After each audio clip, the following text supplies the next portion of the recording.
লাগাতার দুর্ঘটনায় বাড়ছিল উদ্বেগ।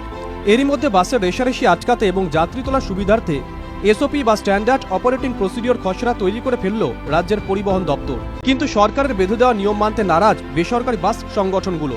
কি বলছে এসওপির খসড়া?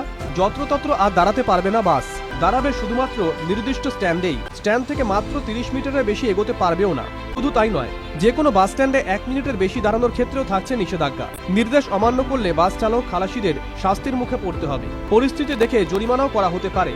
কোনো দুর্ঘটনা ঘটলে সঙ্গে সঙ্গে সেই বিষয়ে চালক বা কন্ডাক্টরকে থানায় ফোন করে জানাতে হবে। চালক কন্ডাক্টরদের জন্য থাকবে নির্দিষ্ট ইউনিফর্ম, যা তাদের প্রতিদিন পরতে হবে।